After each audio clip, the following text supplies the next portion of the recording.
Hi,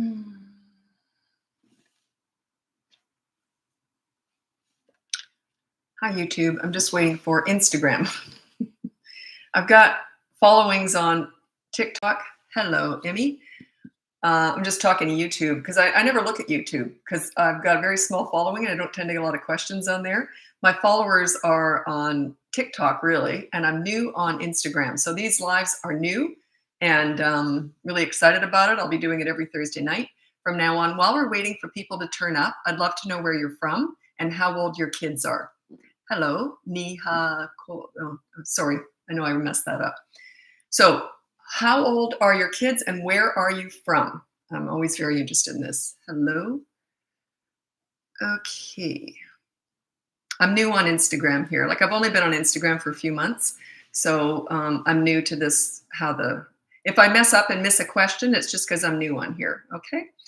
So, where are you from and how old are your kids? Florida, 15 months. I got a lot of toddlers here. New York, 5-year-old boy. Excellent. Tennessee, almost 2, and he's a wild one. Miami, Florida, 5 years old, 1.5-year-old twins. Oh, congratulations. You're busy. Get it all out of the way when they're, just 2 and done kind of thing. 2, 3, and 4 years old, Virginia, almost 3, New Jersey. Elmira, New York. Elmira, New York. Elmira, where's that? I'll look that up later. 2 and 6 years old. New York, 6 and 9. Montreal, 2.5. I have twin 4-year-olds. I'm from the DMV. What's that? Is that the motor Department of Motor Vehicles? I don't know what that means.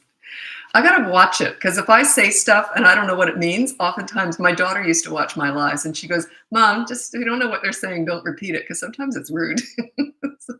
Lewiston, Maine, 2.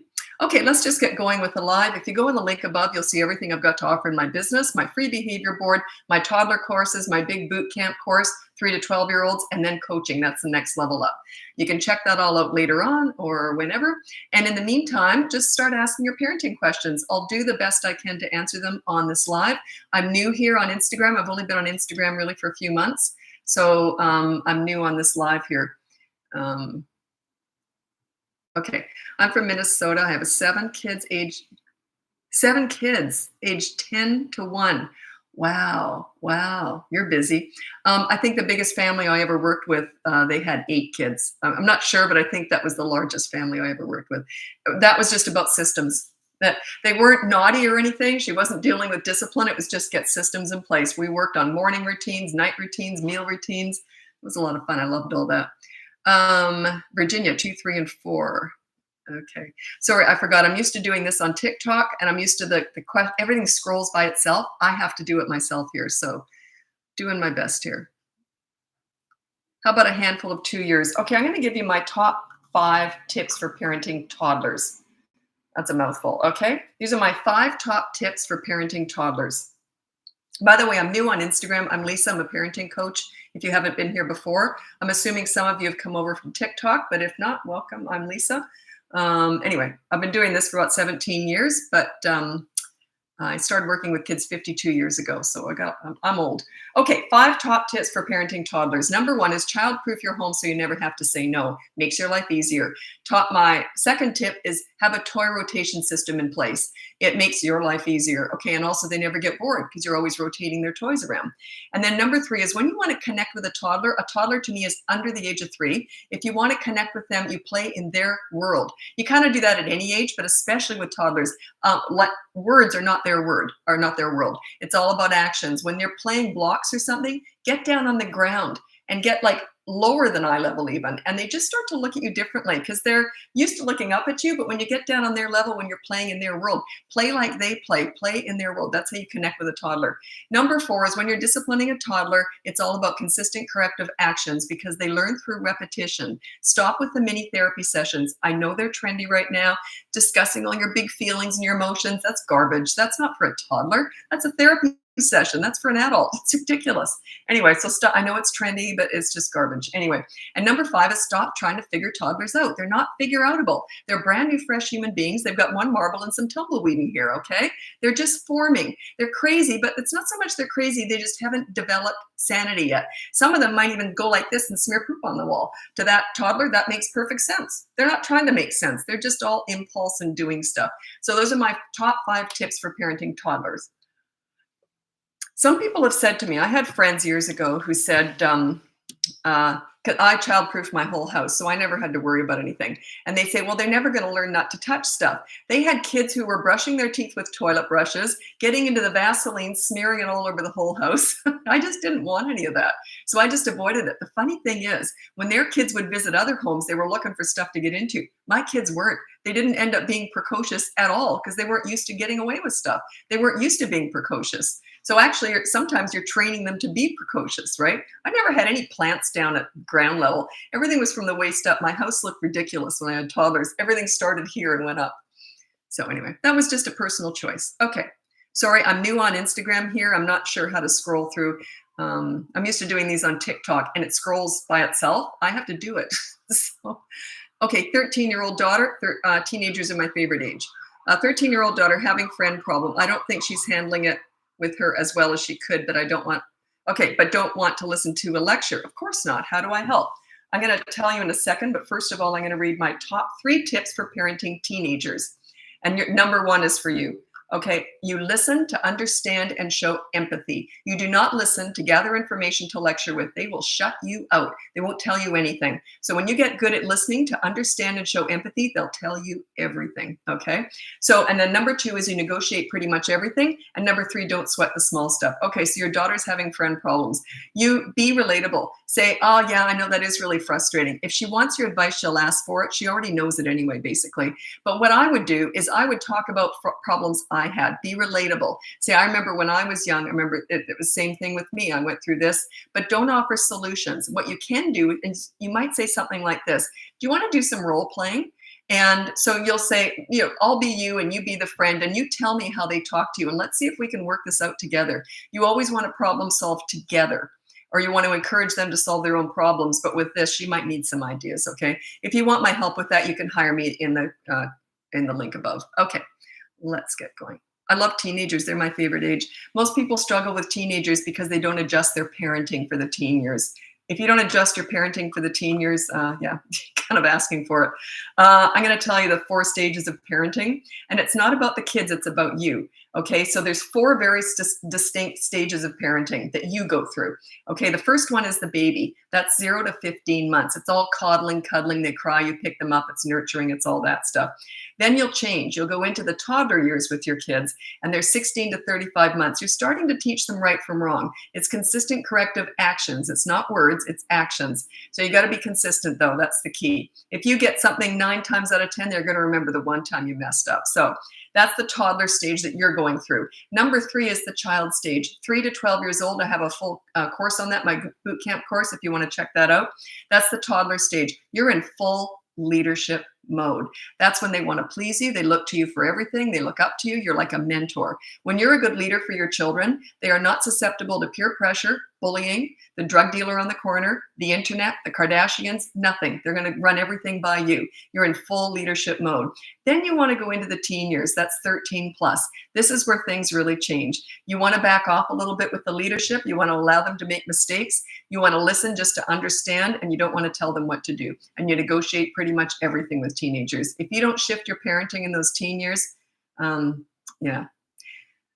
That's why I love teenagers so much, because I knew how to get respect from them by giving it.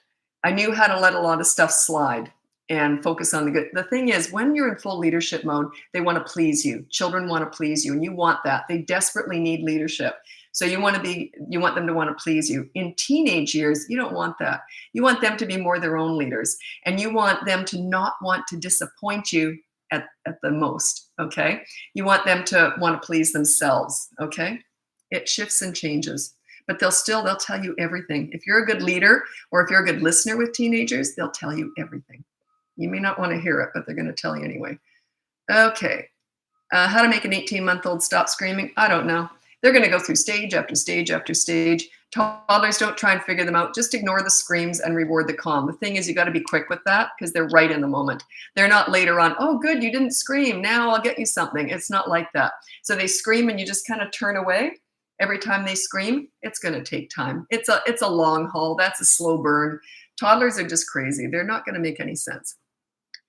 Okay, should I allow my 13-year-old daughter to sleep at her friend's house? I don't know. I don't know what your relationship is like with your daughter. Do you trust her 100%? What's her friend like? Do you know the parents? Do they have older siblings? A lot of the trouble comes from older siblings.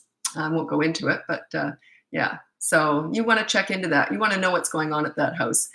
What I would do is I would say, how about she comes over and sleeps here?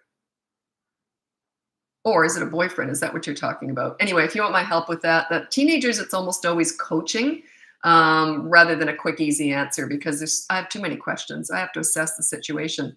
I don't know. I would have let my daughter sleep anywhere. I trusted her judgment. She was very cautious like I am, but if she wasn't, then it might have been different. Yeah, I had to know the family. Okay. Okay. My 2-year-old misbehaves most when I'm present. When I'm not around, he behaves much better. What can I do to improve his behavior in public when I'm around? I don't know what's going on there. I don't know what kind of parent. Are you the pleaser parent?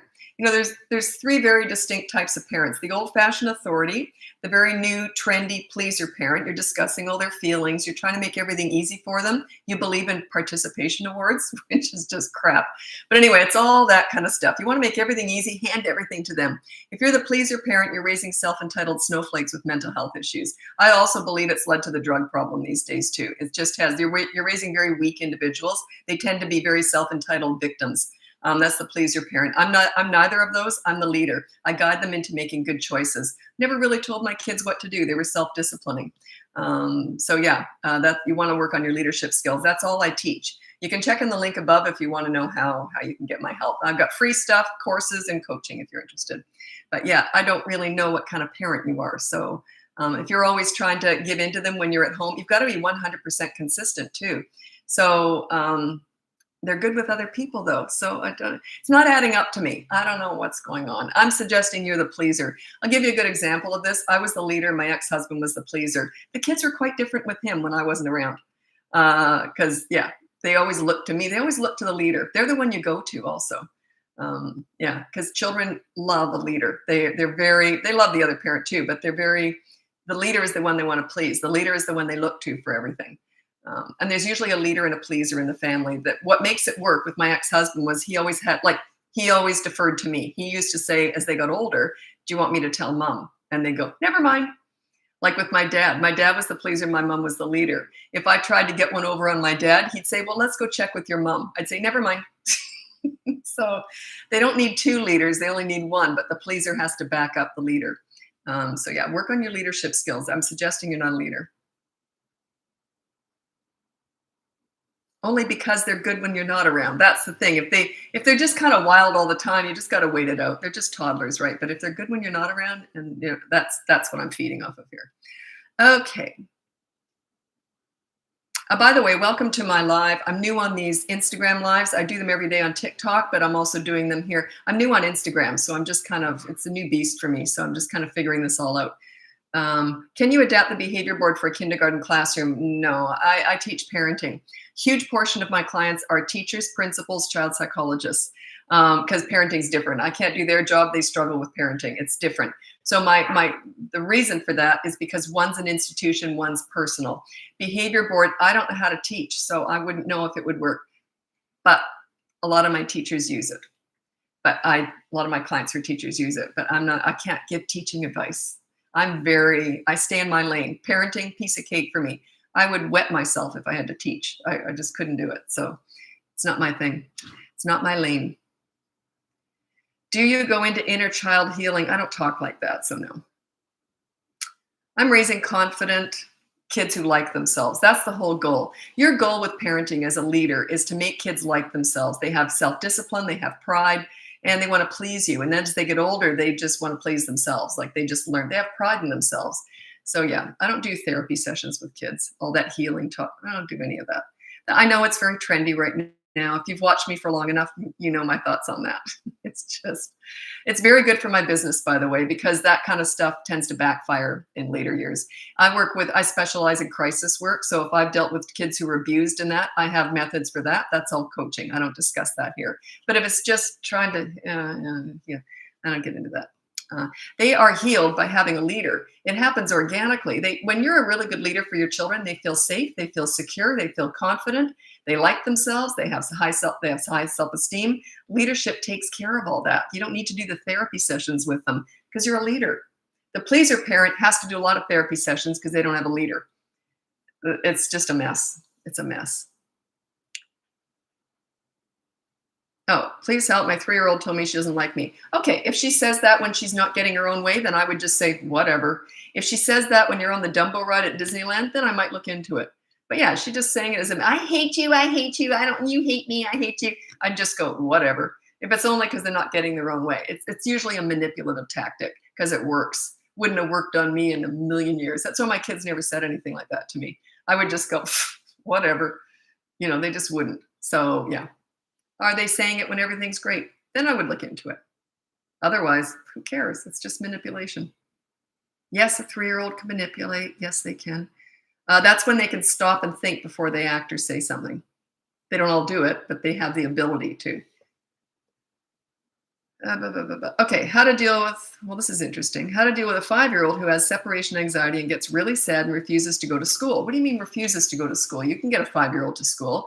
I do the dump and run with my kids. I never fell into that. I know my daughter was like Velcro with me, so I was always pushing her into ballet, into swimming classes. I always did the dump and run.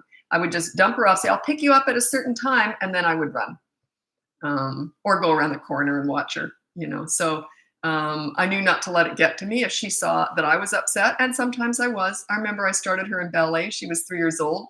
And she wasn't a crier. She was the easiest kid in the world. But her little chin the whole time was going like this. And she was looking for me the whole time. And I was around a corner and I was just crying. So I didn't let her see that though. And she eventually got over it and had a blast. So it's your weakness is what they're feeding off of. My 9-year-old keeps pretending to be sick. Is that to avoid school? I don't know what's going on. I have more questions. I would have to ask a lot of questions before I could give you a responsible answer. If you want my personal help with that, you'd have to hire me. That's in the coaching above. There's too many questions. Why would they do that? I would have to figure that out. There's a reason for that. How to become a good leader. Just keep watching. You can check out my behavior board. That's free up above. I've got mini toddler courses. Also, I have my big course. It's 5-week boot camp. Teaches you how to get respect and be a leader within 5 weeks. Or you can, the next level up is coaching. A lot of people have bought that boot camp and coaching. They want me to go along with them. So I didn't expect that, but they've doubled up. So, and they like to have the course as reference material for later on. But anyway, so yeah, just keep watching. You can watch me for free. This is all free. I don't get paid for any of this on social media stuff. This is all free from me to you. And also the behavior board is completely free. It's just the first step in this. When I'm coaching, we usually do a behavior board, but we do it. And then the work is teaching you how to make it work. That's the coaching stuff because I get to know you and all that stuff. So it's different. But yeah, just keep watching. Makes sense. I'm new on Instagram. So if you're just new to me, just keep watching. It'll make sense. Was interesting. Someone asked me a while ago, they said, because I get a lot of, I won't go into it in great detail, but, I get a lot of negative stuff because I'm shaking things up. I'm different. I ignore tantrums. I'm very much a leader. When I say something, I follow through with it. But I'm also goofy and fun with kids. 99.9% of parenting should be fun and you should be best friends with your kids. Discipline is tiny. You deal with bad behavior. It's just like that, like a business transaction, calm as anything. Then you instantly focus on the good kid. I should tell the pool story. I will. I'll tell the pool story. It's my absolute best story for explaining leadership and how you get the best out of kids. You get them to want to please you. Anyway, what was I going to say? Sugar. I forgot what it was. I was going to say something. Okay, maybe it wasn't profound. I thought it was. Did I write that down? Oh, nah, forget it. I can't remember what it was. I'm old. I'm allowed to. Okay. Keep forgetting. Okay, how to help a 3-year-old with separation anxiety. Yeah, I just mentioned that. You always leave with it's a dump and run. Say, hi, I'll see, and then leave with when you're going to be back. Say, okay, I'll see you in an hour, or I'll see you after school, and then you go. Keep it all up and cheery. Okay, I'll see you later. And then they might be screaming. They usually stop screaming after you leave. They learn. Usually takes 2 to 3 weeks to get them out of that. And the daycare, whatever, they're used to that. So that what annoys them, I know them. They've talked to me about this. They said what annoys them is when the moms hang around, and they said it just makes it worse and worse and worse. It's like the more you feed, you're feeding it. So yeah.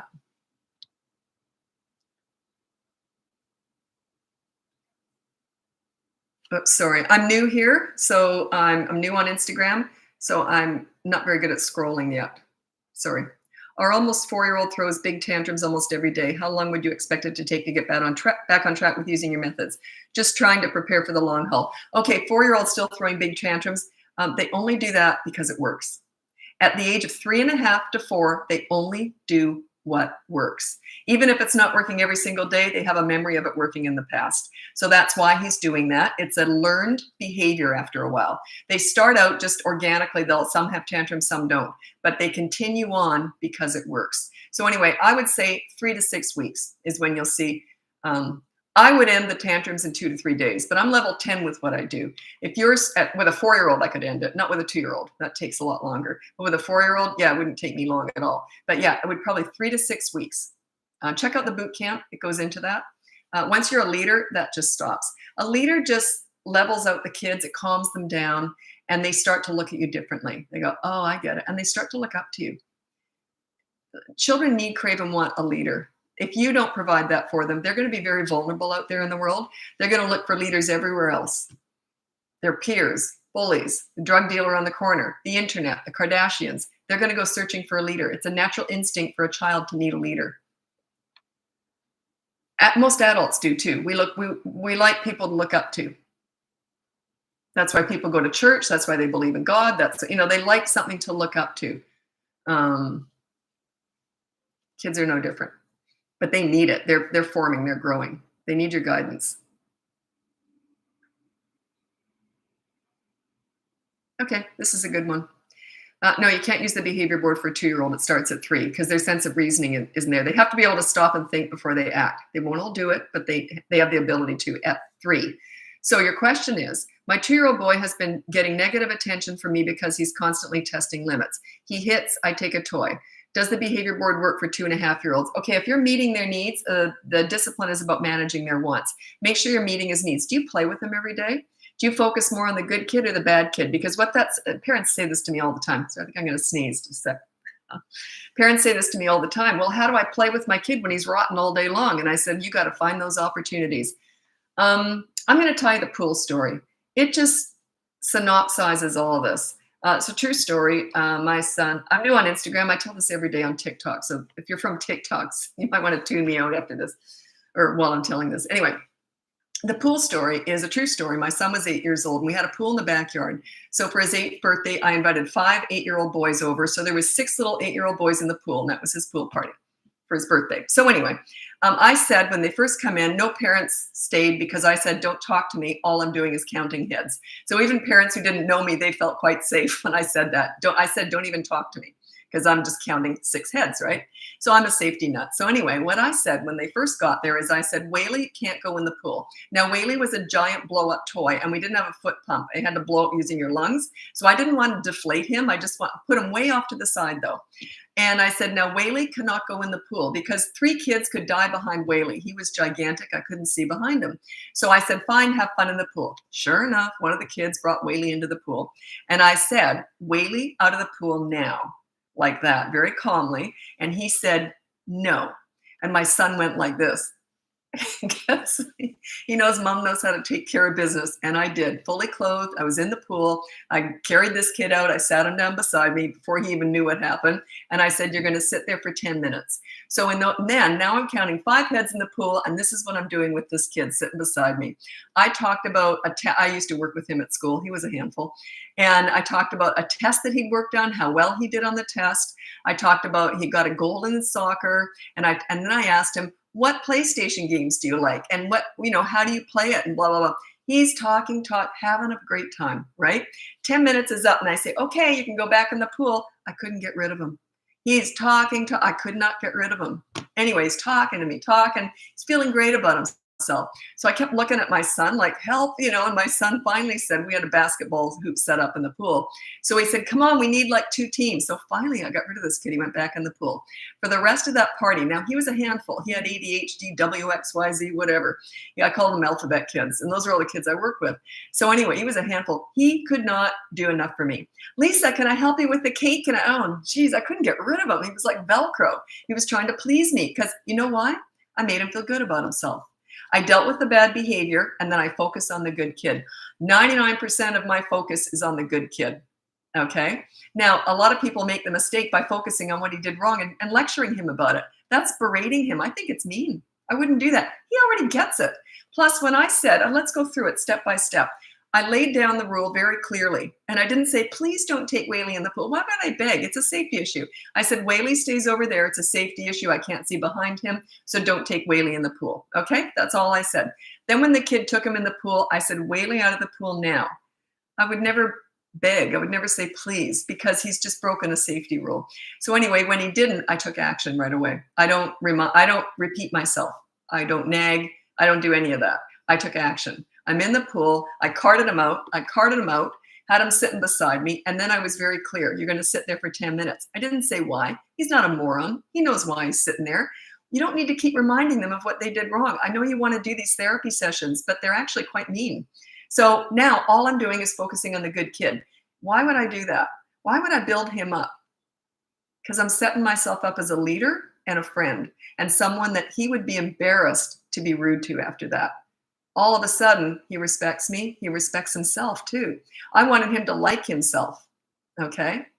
So he liked himself and he wanted to please me. Now, when the 10 minutes was up, and I'm very organized with all this, 10 minutes, you're going to sit there. Okay, 10 minutes is up. Now go back in the pool and have fun. I would never say, don't do that again, because I would have erased all the good work I just did. In other words, don't be rotten again, because you normally are.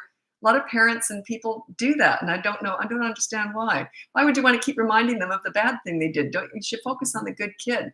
So I just turned him into a good kid. I'm going to hold on to that. I'm going to keep that.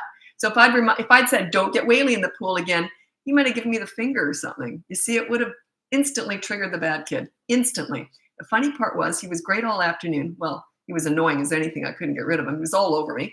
And his mom picked him up and she said, first thing she said to him, were you rotten as always? And he kicked her in the shin and off they went screaming at each other. No wonder why he's like that. Anyway, she was doing the best she can. Parents just do the best they know how. She didn't understand all this leadership stuff. But that epitomizes how you treat children. You bring out the best in them, and then they want to please you, and they would be embarrassed to be rude to you. They feel great about themselves when they're with you. So you see how I dealt with that bad behavior? Focus on the good kid. Does that make sense? That's my favorite story. It just epitomizes how I feel you should treat children. And I specialize in teenagers. I used to mentor troubled teens, and I did the same stuff with them. It worked beautifully. They're the ones who told me to do this. They said, Lisa, you got to teach this. So yeah, that's what I'm doing. Okay. Our toddler won't go to sleep before 11 and still wakes up in the middle of each night crying. Check out my Bedtime Battles course. It's brand new. It's only been out for a couple of weeks. It's a whole process. So I can't really go into that here because it's step after step after step. So I can't really go into that. It's kind of a big process. It's a 2-step thing, two parts to it, how to get them to bed and how to keep them in bed. Some people only struggle with one or the other. Some people struggle with both. But anyway, check that out if you're interested. It's just too involved. It's like school morning routine, mealtime battles, and bedtime battles. They're 3 things.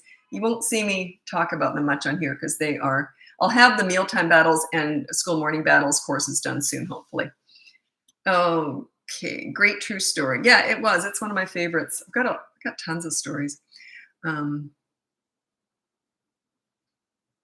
got one that makes me look really bad. But it's so long and drawn out. There's a good lesson in the end, but yeah, it makes me look really bad. Every so often I'll tell that one. It's just so long. That's why I don't like to tell it too much because I keep elaborating on it because I like it when I look bad. It's just funny.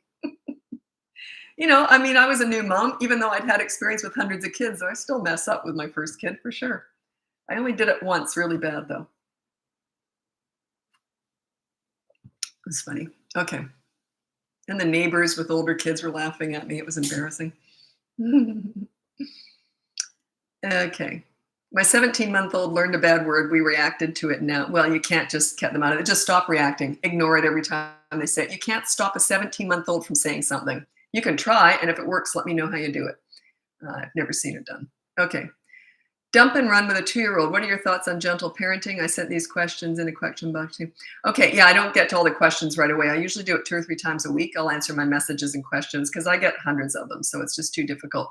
And don't email me parenting questions. I won't get to them in my email.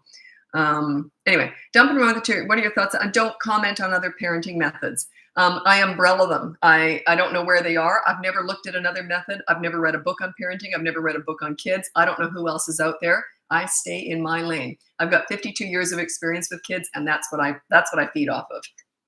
Oh God, I'm gonna sneeze for sure. I just had to suppress a sneeze. I don't want to blow a lawn all over the place. Just a sec. It's up there. It's gonna happen. Okay. So yeah, I don't comment on that. Why would I do that?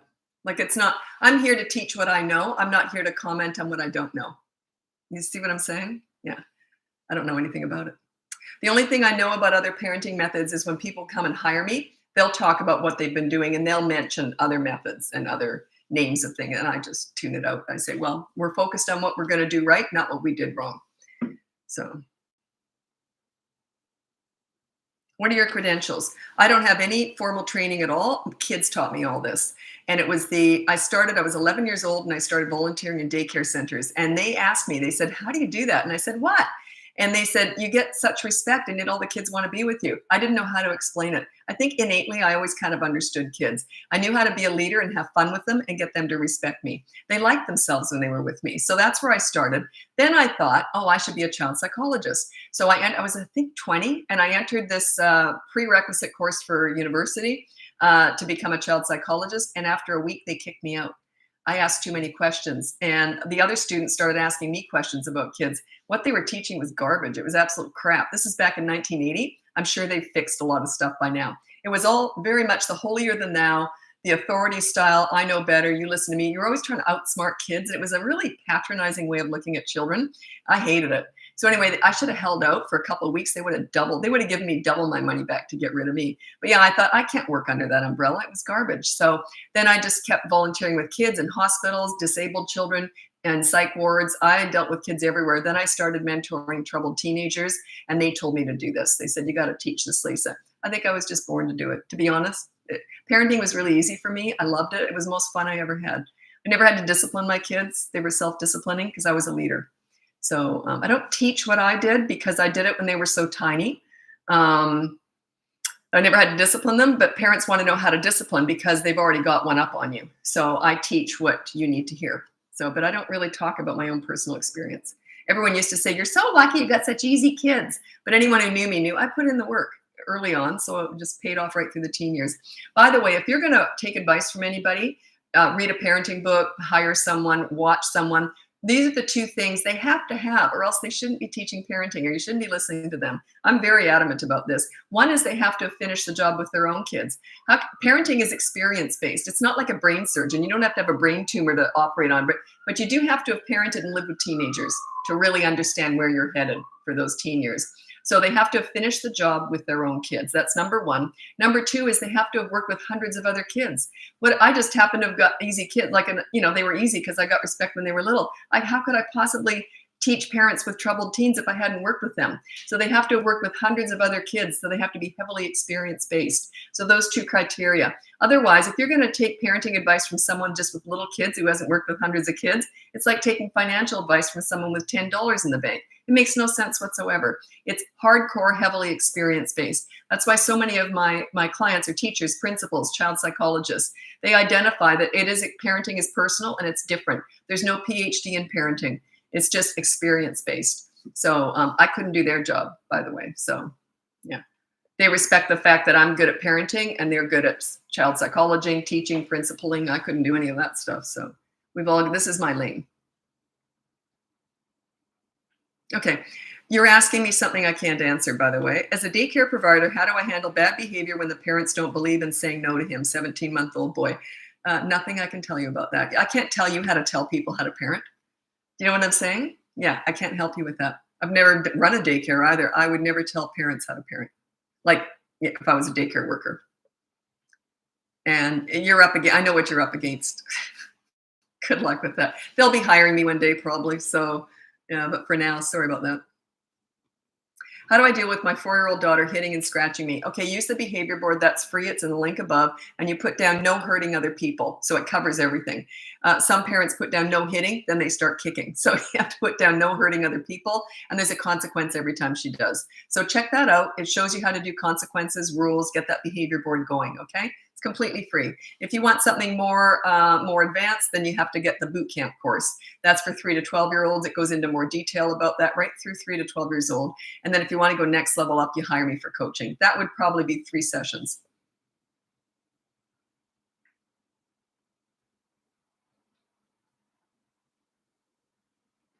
Two-year-old stubborn and scream for everything he has. Yeah, they're going to do that. Just ignore the negative and reward the calm. So I always say you ignore tantrums and you ignore screaming and all that stuff. And then when they're good, then you reward that. But yeah, they're just going to go through stuff. You know, when people hire me and they've got older kids and they've also got toddlers, they never ask about toddlers. They never even discuss them. You know what they say? I'll say, oh, do you want to talk about the toddler? And and the only reason I ask is so I can tell you this. And they always say the same thing. Yeah, they're just toddlers. They just go through stuff. Don't try and figure them out. They're not figure outable. Just ignore what you don't like or deal with it and physically restrain them if they get violent. But you definitely ignore tantrums. No one's asked me about tantrums here, really. Yeah, that's the most controversial thing I say. I get a lot of hate for that. And, that's great. It means I'm shaking things up. You have to ignore tantrums. You have to. Any attention is feeding it, and they will just grow and grow and grow. Does anyone want to hear the swing story? It's the tantrum story, and it explains how you do handle tantrums and what you do and what you don't do and why. You can ask me if you want to hear that one. I get a lot of hate on here because of that tantrum stuff. Someone said something, and the reason why I've never been bothered by, I've never been bullied or anything. I don't care if people are being nasty to me. I could care less. I understand the source. It has nothing to do with me. Anyway, someone said something. It was Chase Hughes from the behavioral panel. That's that they read body language and they're called the behavior panel. And I was watching him and he said, if you struggle, because a lot of people are very affected by strangers judging them online. They feel very victimized and they just have these mental health issues. They can't deal with strangers judging you. Why would you care? I never understood that. Anyway, he said, if you struggle with judgment from people who don't know you, that's a problem with you not knowing you. Because I know who I am. So I don't care if someone doesn't know me and they say something nasty, but you can teach this to your children. Never care what strangers say about you. If they don't know you, what difference does it make what they think about you? It makes no sense whatsoever to me. But I've taught a lot of teenagers this because they're very affected by online bullying. And I used to do a lot of TV and radio talking about this. And yeah, don't be affected by strangers. I want to hear the swing story. Okay, this is, it's the best story. I have a few tantrum stories, but this is the best story to explain the right way and the wrong way to handle a tantrum and why. Okay, so true story. My son was 2 years old. I took him down to the park and there was only one other mom and a 2-year-old boy there. She was new in the neighborhood. I'd seen her moving in, whatever. So we were like, hi, how are you talking? And there's 2 swings, 2 2-year-old boys, 2 moms, 2 swings. So we're putting our little boys on the swing and we're chatting. And I guess this is what sparked it off. I don't know what happened. Anyway, so we're chatting and they both start pointing to the other swing. Like, just not a big deal. They just and they wanted to switch. So we said, well, let's just change them over. Who cares, right? So we go to change them. They both start having a tantrum. This is what I do. I take my son over to the bench. I sit him down. He starts to run for the swing. I put my arm out real quick. He knew me. He sat back and just starts crying and tantruming for about 2 minutes.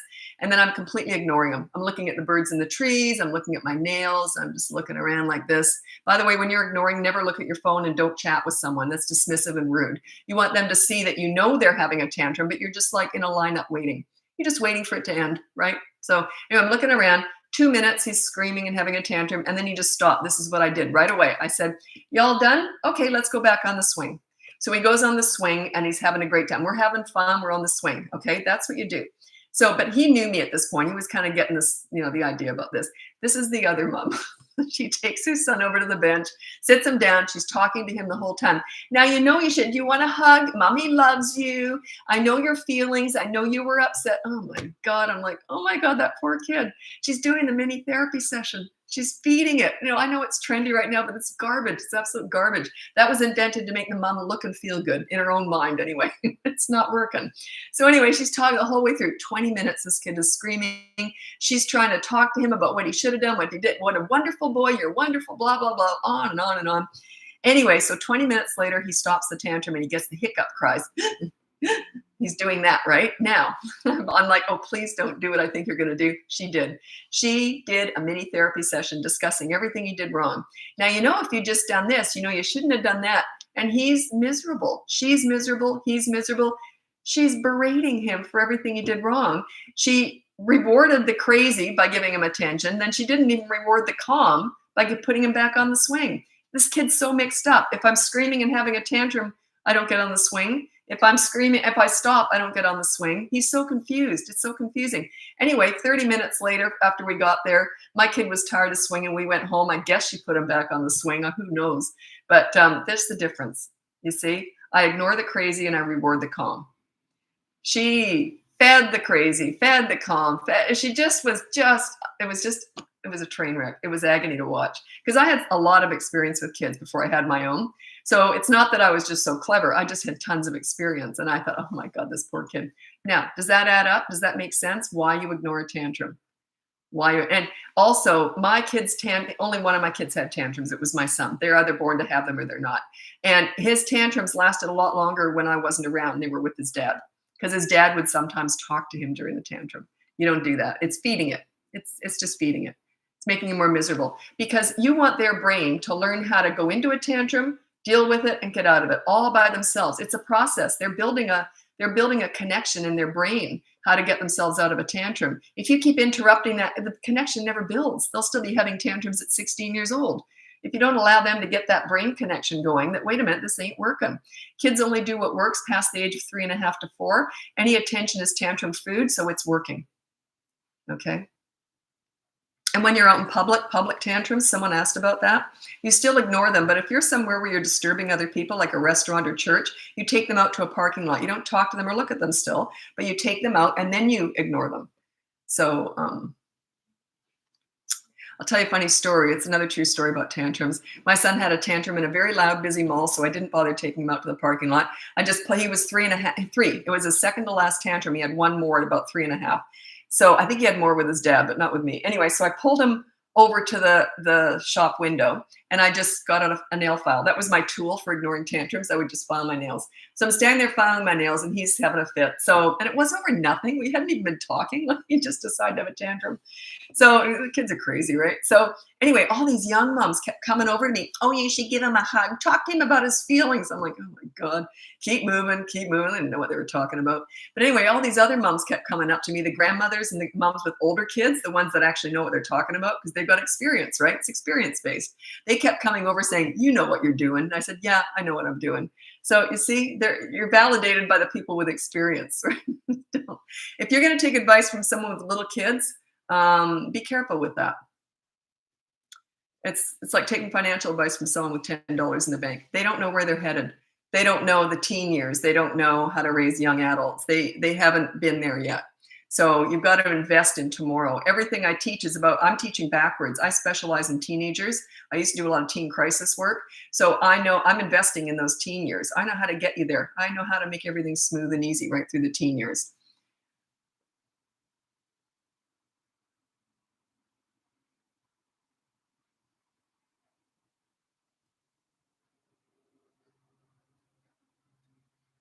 Yeah, I don't discuss, if you're asking about someone else's kid, like your niece, I don't discuss that. I only teach parenting. I'm very strict about that because I don't tell other people how to manage other people's kids, right? I only teach parenting. Like what if I told you something and the parents didn't like it? I'm a parenting coach. So yeah, I don't give advice. I don't tell you how to handle other people's kids.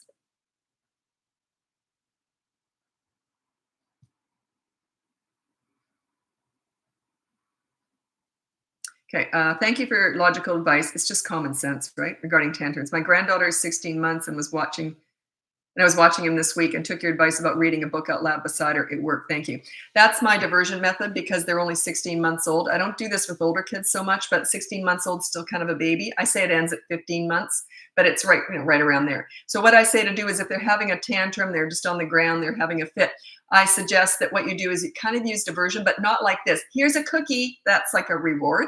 So you don't want to reward the tantrum, but what I would do is I would take their favorite book and I'd go sit somewhere and I'd start to read it out loud to myself. Next thing you know, they crawl over into your lap and you're reading to them. Don't mention that tantrum. Don't talk about tantrums. There's absolutely no point whatsoever. When you're a leader and you know how to do all this calm leadership stuff, organically they calm down. They feel secure. They feel loved. They feel safe. You don't need to discuss all this stuff. It just doesn't. That's a therapy. You do that when you're an adult. You don't do that with children. I do therapy I've done a lot of work with abused children. That's different, but yeah, they organically, it calms them down and makes them feel safe. And yeah, children who have really volatile emotions don't have a leader. It's very rare, unless there's something wrong, going on with them. But yeah, it tends to calm them right down. I'll tell you a funny story, not funny, but it's a cute story. I was just telling a client yesterday about this, and I was always kind of known for being tough. The other moms just didn't get it. They thought I was tough because I didn't take any crap from kids. And anyway, I was always at school volunteering, helping with the difficult kids, right? So when I like to talk tough, think I'm tough. So I played into it. So yeah, the kids all hate me, but I'm there to whip them into shape, so it's kind of playing the role and having fun with it because I always think I'm funny. Anyway, so this one day, a whole bunch of other moms had turned up because they needed volunteers, and we were splitting into groups with these kids. In Australia, where I raised my kids, they rely very heavily on parent involvement, which is fantastic because the parents don't intervene and they just do whatever the teacher tells them. In North America, do you think the parents would just sit back and do whatever the teachers tell them? No. An Australian teacher tried that once and said, yeah, that didn't work over here. Anyway, in Australia, it works very well. We just sit back and we just take orders from the teacher, right? So that's why it works really well. Anyway, so the parents were laughing. Oh, none of the kids are going to want to be in Lisa's group. All the kids put up their hand to be in my group. The parents were surprised by that. And then when we split up, my kids were having a blast. They were good. They were laughing. We were all having fun. The other groups were chaotic because it's something different. And they're all going wild. And the other moms didn't know how to handle all these kids. So they kept looking over at me like, what's she doing? But of course, I always got the difficult kids because I knew how to handle them. They had the easy ones. I got all the difficult ones, and they were really good. So anyway, the parents they were just looking at me. This is the funny part. The fire alarm went. It was not scheduled. Some kid had just pulled it. Scared the bejeebies out of the kids. They were only in grade 2. They didn't run to the teacher or their parents. They all ran to me because I'm the safe, calm leader in the room. Children need, crave, and want it. Did they like me more than the teacher or their moms? No. But did they feel safe with me? Yes. That's what you want to do for your children. You want to set yourself up as a leader. They trust you. You're the strong one. You're the one that makes them feel good about themselves. You're the one who makes them feel safe. That's what I teach. Leadership is everything. Children need, crave, and want a leader. They all do. It's a natural instinct to want a leader and to need one. And parents aren't providing that these days a lot of the time. And that's where all the trouble happens. It all happens. Parents always ask me, how do I fix my kids? I say, you don't. You don't fix kids. I'm here to fix and teach parents. It's all about you. Your children's behavior is 100% a direct result of your parenting. 100%. Until they hit about 13. Then other people can influence them a bit, but they won't go far off track because you're still a really good leader. So 100% their behavior. Their basic nature and their personality, you don't want to mess with that. You want to encourage that. But their behavior, how they act, what they say, that is 100% on you. So you want to fix and teach yourself how to be a calm leader, to inspire them to make good choices. I used to say to my kids, if you're good, life is good. If you're bad, life ain't so good. I'll make sure of it because I'm your mom and that's my job. In other words, there's going to be a consequence if you made a bad choice. No anger, none. I never yelled. My parents never yelled at me either. Yelling is a sign of weakness. Leaders don't yell. Leaders are very calm. I was only calm when I was disciplining, which was very rare with my own kids. But the rest of the time, I was crazy. I could just relax and have fun with my kids. Okay.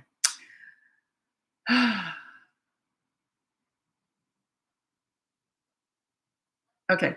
What can I do to help navigate my 6-year-old's comprehension skills? You name it, I've tried it. I don't know what you mean by that. Are they struggling in school? So what I do a lot of role playing. So I would have them pretend to be the teacher and you be the student and see how they teach you. I do a lot of role playing with stuff like that. Bullying is really good for role playing. Teaching them social skills, I do a lot of role playing. But yeah, comprehension, have them be the teacher and see how they could teach you. Just have fun doing it. Have rewards for that. Say for every 5 minutes, every time you explain something to me and I get it, you get a chocolate chip or something. Just have fun with it. Make it fun, not serious. Children learn most through fun. That was my secret weapon with kids. I was fun. And with teenagers, I was funny. So they like that. They want fun, Lisa.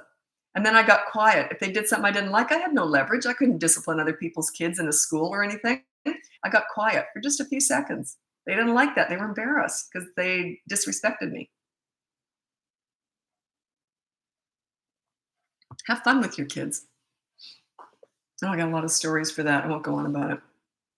I'll get back to answering questions.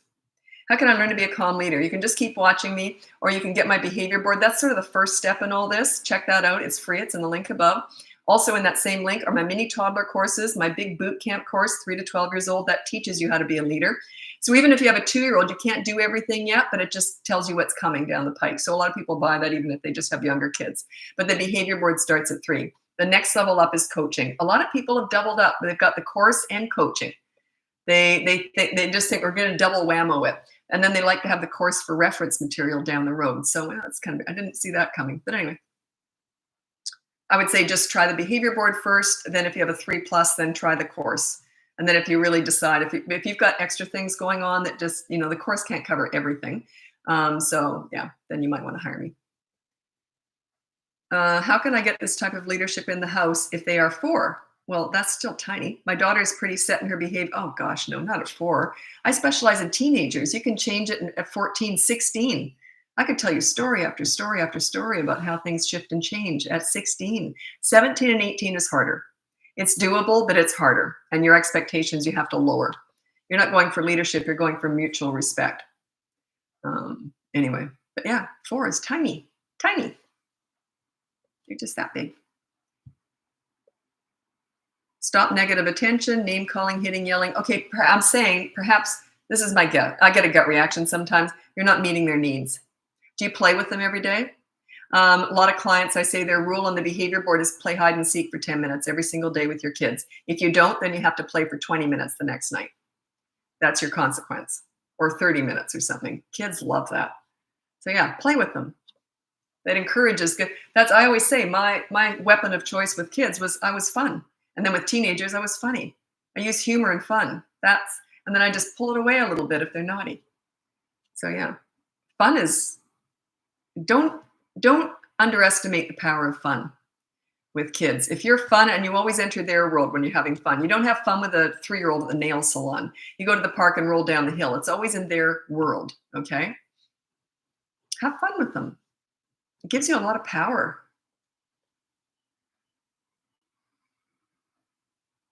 Oh, no. Is it okay to tell them to go to their room when they finish crying, they can come out? No, that's timeout. I hate timeout. I think it's mean and patronizing. I would never banish a child to a room. I think it's mean. No, I would never do that.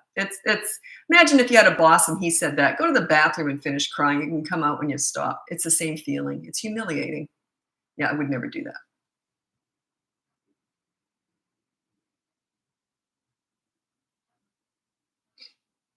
God, I feel like I'm going to sneeze. Anyway, I am new here. I'm quite new on Instagram. I've only been on here for a few months, and I'm new to these lives. So I'm trying to do the best I can. It runs a little bit different. I do them all the time on TikTok, but it's just a little bit different on here. So, oh, okay. I wasn't even going to read this because you're a daycare worker, but I'm going to. I work at a daycare. I'm the leader in the classroom. What happens at home isn't my business. Absolutely right. I know whenever I've looked after other people's kids, if the parents are around, none of my business what happens to the kids. But if they're with me, it's my rules. Okay. And kids, I've never had a problem getting respect. They always follow a leader. Children instinctively follow a good leader. If you know how to lead, they're just going to follow. They just do. They just do.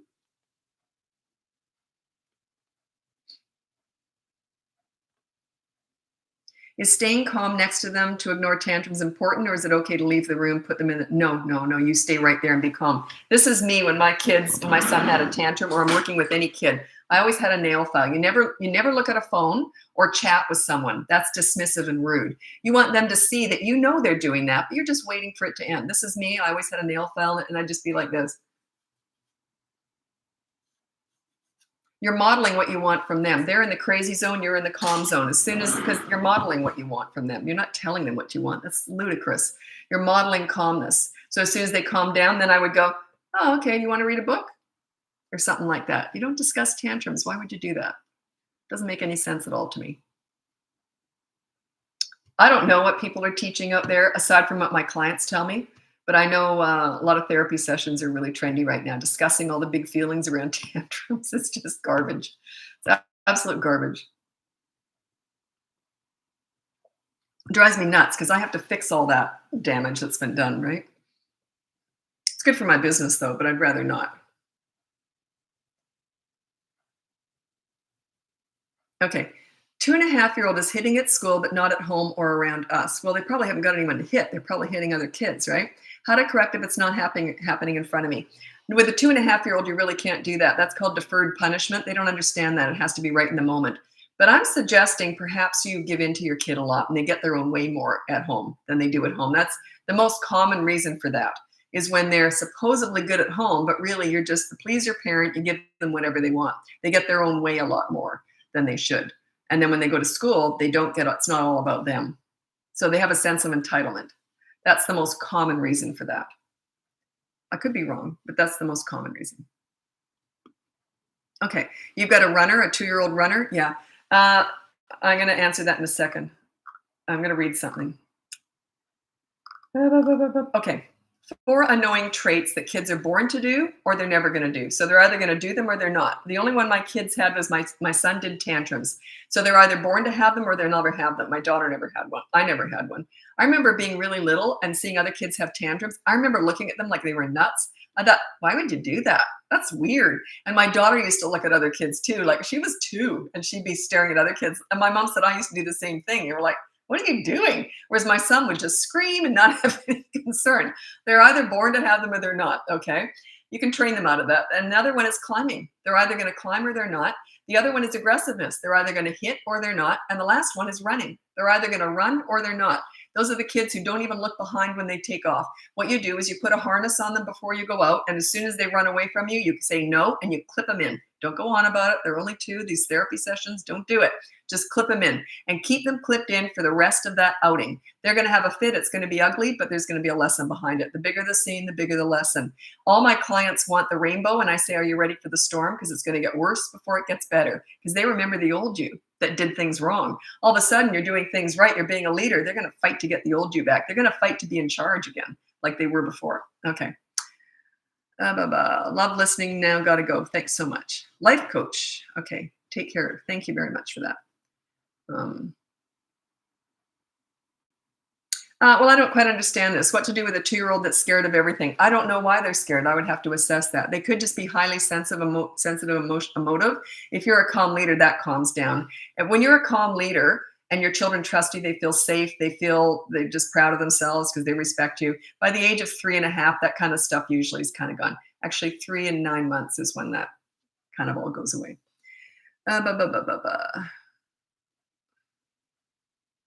Okay, I've got very good advice for you, but it's not what you're going to think. This is for Will_E, whatever. You're the best. Can you speak about the older brother, 6 years old, being jealous of the attention to his little brother? Okay, the best way to get your kids to be friends is to have fun with them as a group. You don't have that one-on-one time with them. Not when you're trying to make them close. My kids got close. They were 5 years apart. My son's older. My daughter's 5 years younger. What did they have in common?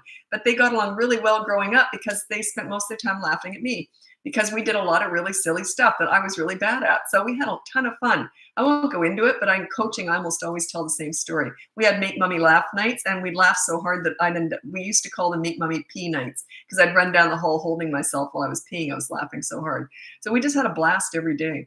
And it was all like just goofy stuff that we did. I won't go into it, but we just did a whole bunch of really goofy stuff. And they were having fun together, laughing at me. And so, yeah, have joint fun, have family fun. And nothing competitive. Don't play board games. Like, don't pull out Pictionary and expect anyone to get along. You know what I mean? Nothing competitive, just silly fun. Okay, you should teach these parents what treating it like a business transaction means. Oh, is that because you're from TikTok? Have you watched me talk about that? I always say that, because I don't recognize your names here. I don't think you're a client. Maybe. No, I don't think so. Maybe, I don't know, I lost track. Anyway. I always say when you're disciplining, treat it like a business transaction. You remove all emotions. Treat it like whenever you're like, this is how I discipline. If I was looking after kids, my kids just didn't act out. But if I was looking after other people's kids, I say, tell you what, I didn't like that. Here's the consequence. You're going to help me empty the dishwasher now. Do you understand? And that was how I disciplined. No emotions. Then they'd be helping me with the dishwasher and we'd be singing and having fun. You see, it's only while I'm laying down the law. And then while they're emptying the dishwasher, then I want to have fun with them. Focus on the good kid. Turn them into the good kid right away. You flip it very quickly. But when I'm laying down the law, didn't like that. You know, you broke a rule, so here's the consequence. Do you understand? That's all I say.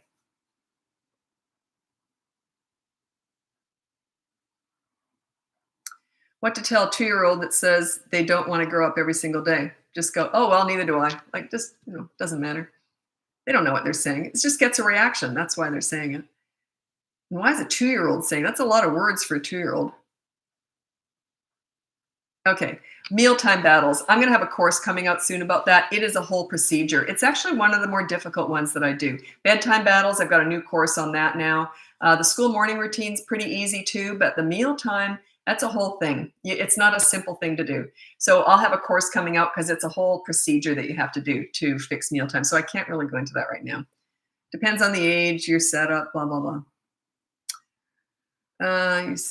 Have you asked them why? Uh-oh. Let me see.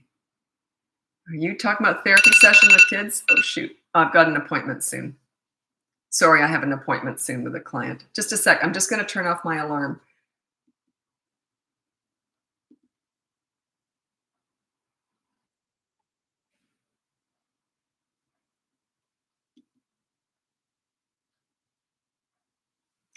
Sorry about that. I had to turn off my alarm. Alexa, start 20-minute timer. Anyway, I want to know what you were asking. Just a sec. I'm getting snoopy here because I want to know why you asked that of somebody. Shoot, now I can't find it. There's too much going on. I get dizzy when I go backwards with scrolling. Oh, have you asked them why? You're asking soloistic. I want to find what the question was. So, okay, I found it. What to tell a 2-year-old that says they don't want to grow up every single day? I wouldn't ask them why. Yeah, I just kind of ignore it. It's probably just getting a reaction. They'll tell you why anyway. Like, you don't need to know that. So yeah, I would just sort of, if you don't want to hear it, just ignore it. If you want to, I would use humor. I'd say, well, I don't want to grow up. I want to be a 2-year-old. So yeah, they're just saying stuff. Don't overanalyze all that stuff. Not with a 2-year-old, especially.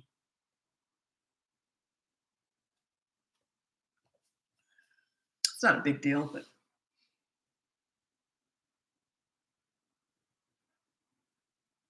every time I ask my 2-year-old to do something, she replies, I don't want to, driving me crazy. Yeah. Well, yeah, it's very hard to get a 2-year-old to do what you want. But I use a lot of incentive. Sure, do you want to watch TV? Okay, like if they want to do something fun, I withhold it until they do what I need. Okay, do you want to watch this? Do you want this? Okay, so let's get that done first. I always taught my kids, I just did a video on that. It's on TikTok, actually.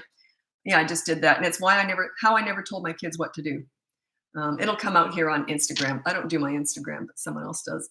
So it'll turn up on here. But why I never told my kids what to do. They knew, hey, wait a minute. If I want to do something, I always had something in my back pocket. Can we go out in the pool? Sure. Have you finished making your bed yet? Oh, okay. And then they raced around and did it.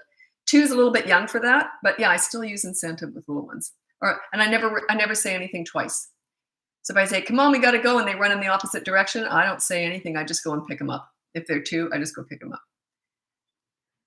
Sleep training, I don't talk about that one a lot. That's baby stuff. I do stuff like that in coaching, but I don't talk about that a lot because I need to know the age, what's the history. I don't like a blanket statement with sleep training. I don't know you know what I mean, with a baby. Sleep training is usually done with a baby. Bedtime battles, that course that I've got out, it's a new one. It's just been out for a couple of weeks. That's from 2 to 8 years old. But sleep training generally is with babies, and that's more coaching because I need to know, were you co-sleeping with them? Are they in a cot? What's the history?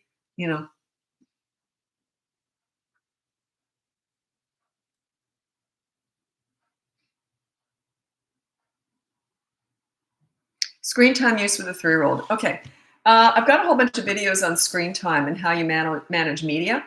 So what I did, there's several different ways you can do it. And 2-year-old, you just manage it yourself. I'd say maybe a half hour a day or something with a 2-year-old. I don't know. Depends on what it is. My kids got to watch this show every single morning in Australia. It was called Play School. It was fantastic. It was way better than Sesame Street. It was all educational. Sesame Street's just a lot of Elmo talking, a lot of Elmo whining. There's no education anymore, or it didn't. When my kids were growing up, there wasn't. They're 33 and 28, and I thought Sesame Street's changed. Used to be educational, but anyway, I don't know what they're doing now. I guess they're just selling that toy now.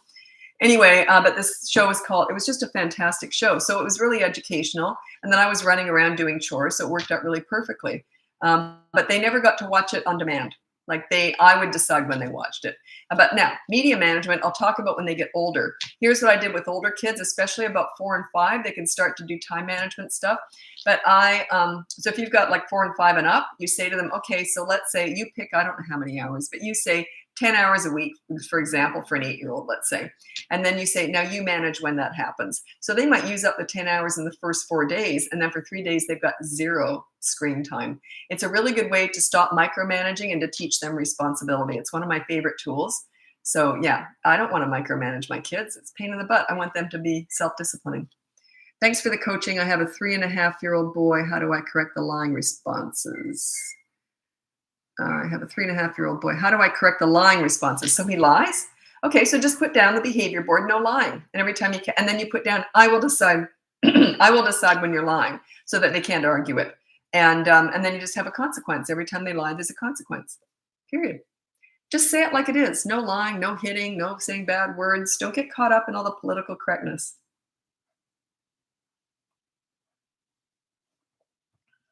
It's like, you know what's funny? This is a blanket statement. It's just a blanket statement. It's not necessarily true with every instance. But the parents who are the most likely to do all this please your parents stuff and discussing all their big feelings and that are also usually yellers. Yellers erases any good work you do. So it's hilarious because the please your parents style doesn't work. The kids, wipe their feet all over you. They treat you like a dish rag. The teen years are a nightmare. And so you have no respect whatsoever. That's why you yell. And, but yeah. Why I never told my kids what to do. That could be a book title. Yeah, that could. I'll write that down. Good idea. Thank you. I get my best ideas from you guys. I'm not writing a book right now, but why I never told my kids what to do. And it's true. I used to get asked a lot by people, why are your kids so easy? I don't know. Would have taken me hours to explain that. How to manage 3-year-old talking instead of whining, even though I've tried ignoring it. You mimic it and you say, if you ask like this, there's 2 ways to ask for that cookie. I want a cookie. You'll get no cookie. May I please have a cookie? You might get a cookie, but you might not. Okay. You don't want to teach them that just because they're polite, they get whatever they want. Okay.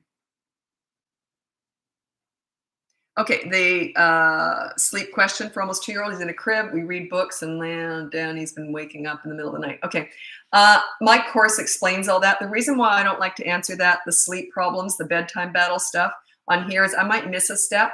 If you look, I have I'm one of my mini courses, 2 to 8-year-olds. It's about sleep, bedtime battles. Check that out. I might miss a step. It's quite involved. Okay. Consequences for hitting. Let's say you've got an older child who hits the younger kid. So you put down no hitting. If they hit the younger sibling, then the younger sibling gets to play with their favorite toy, the older one's favorite toy, for a half hour or something. You play with them and the older one can't join in. So yeah, that's one of my clients' favorite methods because they say, boy, that one works. Not always. Nothing's 100% all the time. I got a million ideas, by the way. And also in coaching, I come up with a lot of different ideas. And I have oftentimes people recommend me to friends and they say, I got an entirely different Lisa from the one you got. I get to know people and I tell them different things. So this is my general social media answer, by the way. But yeah, coaching is quite different. Not always. Often it is.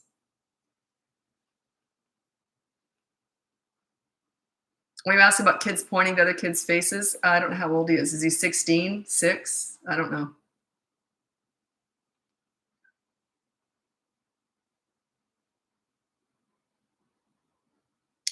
Well, I don't know the situation. You said how to handle conflict, hitting and snatching toys between my 3-year-old and a 3-year-old. I don't know the situation. Are you babysitting or daycaring this 3-year-old, or is it a cousin or just a friend? And So I need to know your relationship with the other kid.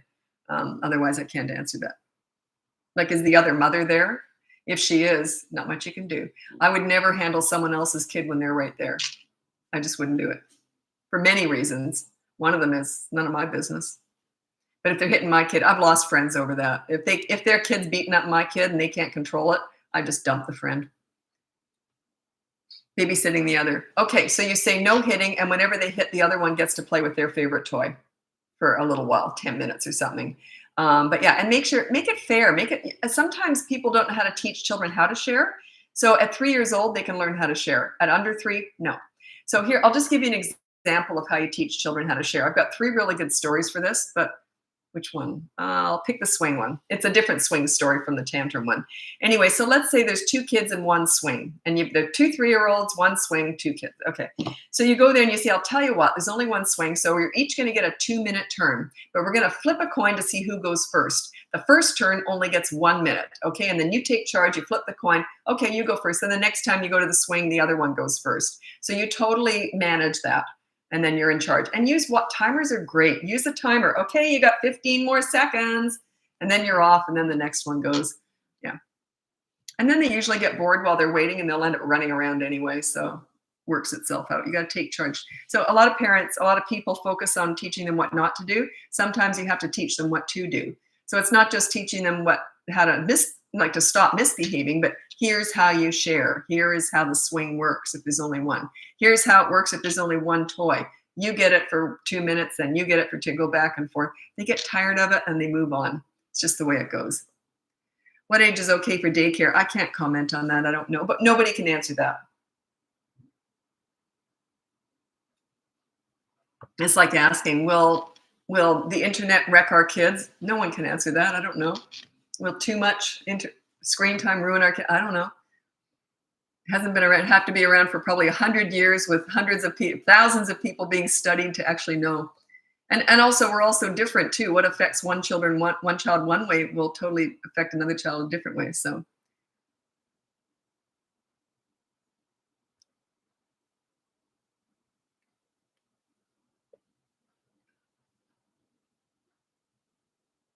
Okay. I don't want to answer this, but I will. My 1.5-year-old, I'll tell you why I don't want to. My 1.5-year-old will only sleep with a bottle of milk for naps at night, and when he wakes up in the middle of the night, screams and cries without it. How do I get him off? He depends on it to sleep. He doesn't. He just depends on you giving it to him. So yeah, I would just say no more bottles, so you can have a sippy cup before you go to bed, and you're just going to have to go through a really miserable night. Usually it's 1 night or maybe 2, but you can't give in and give it to him.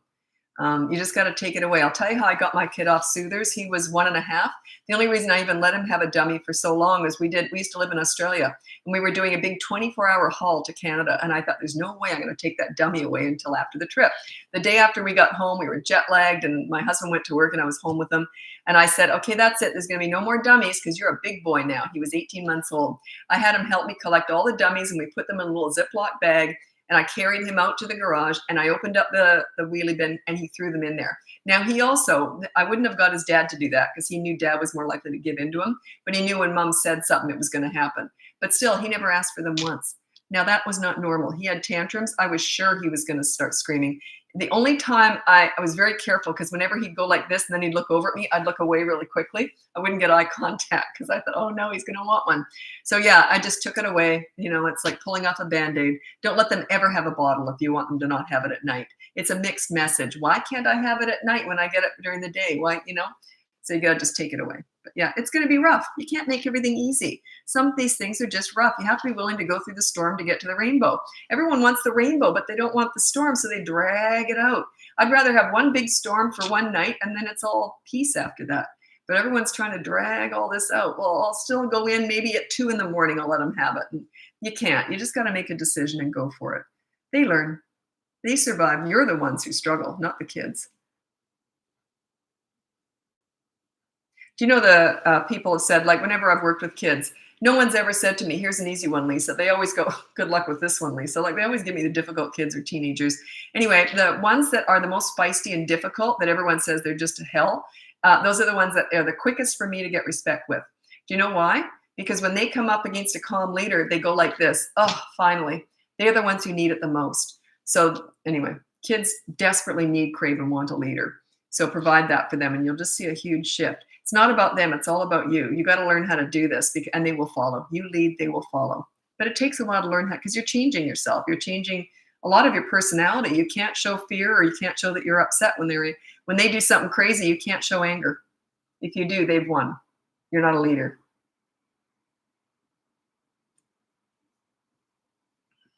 My mom had the look. If I could spot it for like across a mile, I'll tell you. If I was doing something I knew my mom wouldn't like, and if I got eye contact with her, she'd look at me like this, and I go, "Oops!" That my mom was a leader. She never even did anything. I had the look too.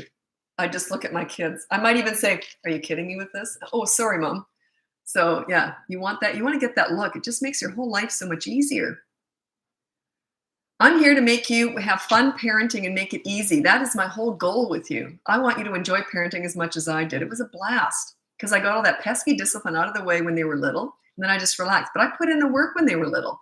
Getting respect is hard work. You got to be willing to go through those storms. Never be afraid of a scene, a tantrum, or a fit. I lean right into them. If a kid's going to have a fit with me, this is me.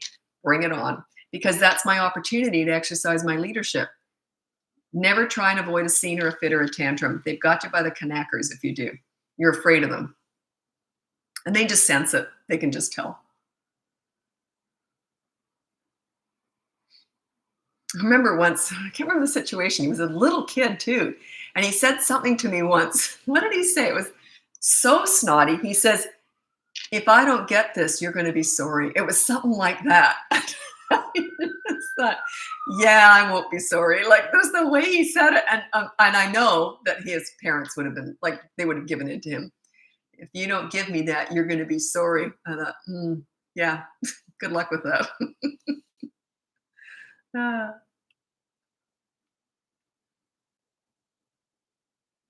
Okay, by the way, I am new on Instagram here, and I'm also filming. I always film on YouTube at the same time. Um, Oh, Leanne on YouTube. My big audience is TikTok. This one's growing. I'm new on Instagram and then YouTube. I'm just sort of getting going with it. I don't really understand it. Leanne says, "My sons are 8 and 6. We're from Illinois." Most of my clients are in the States. I'm in Canada here. But most of my clients are in the States. But I have clients from all over the world. Doesn't matter what part of the world you're from. If you can speak English or have something translated, it's all the same. What's interesting is, because I do teach people all over the world, I coach people anywhere in the world, is sometimes I have to sort of shift some of the way I teach, because if I'm dealing with really strong cultural beliefs, like a lot of the times parents don't want to be on a behavior board. They don't want to be accountable. And so it's a religious thing or whatever. It's fascinating to me. I've learned so much about the world just through coaching. So I have to respect that, though.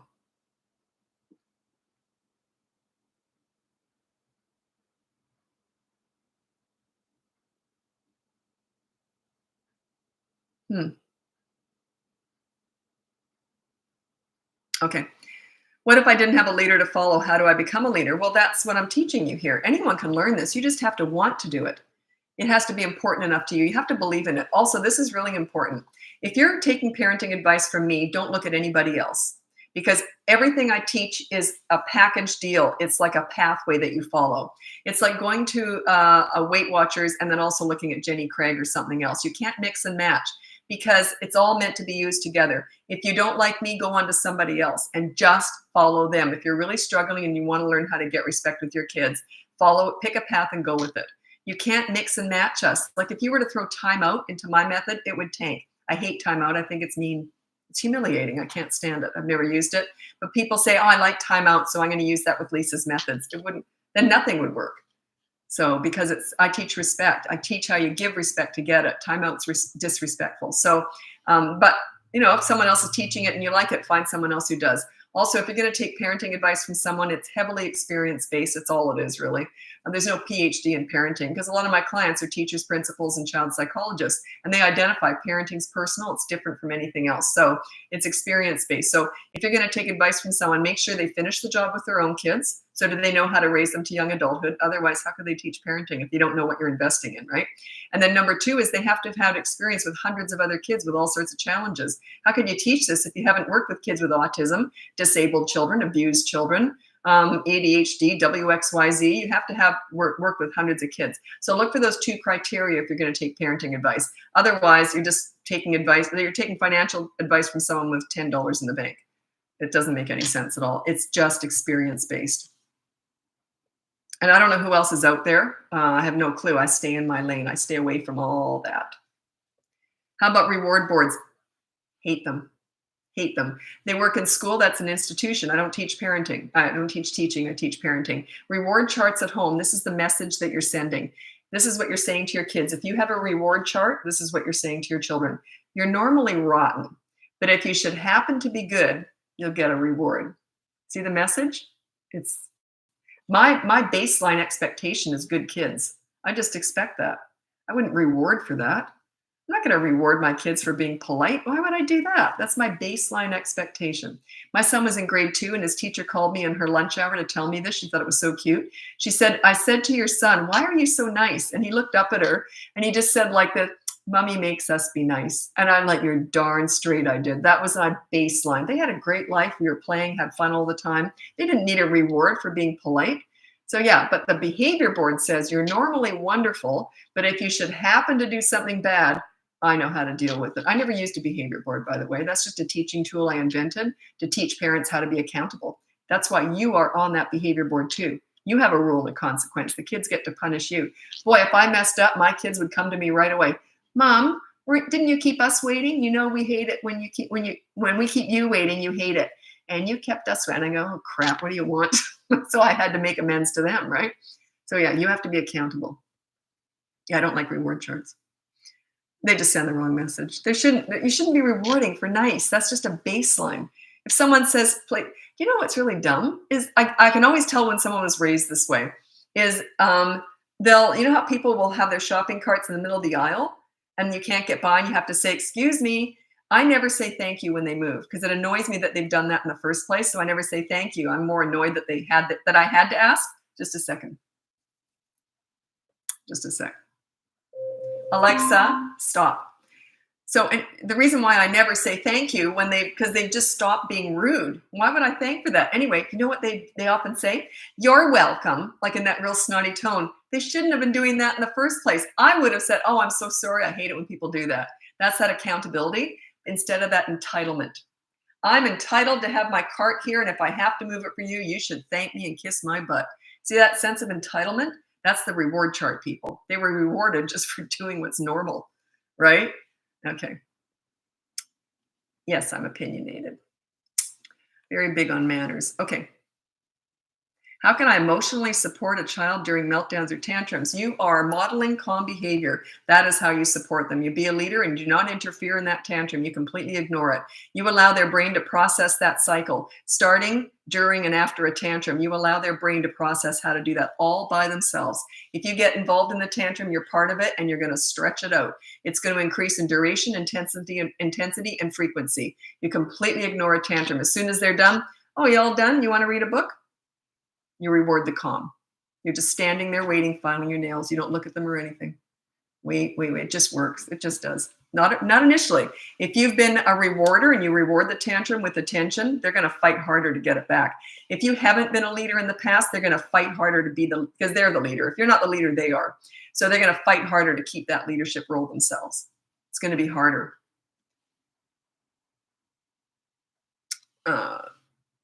Oops, I got to get going. I've got a client.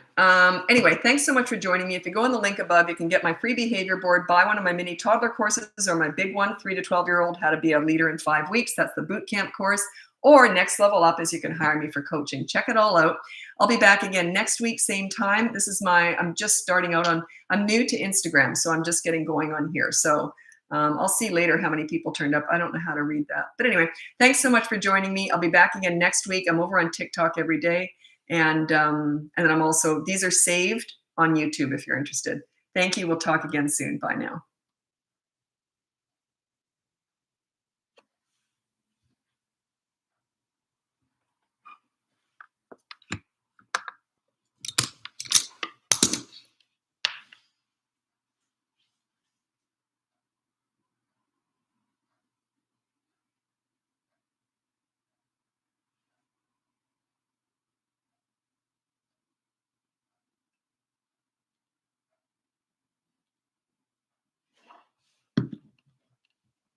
Oh, sorry, YouTube.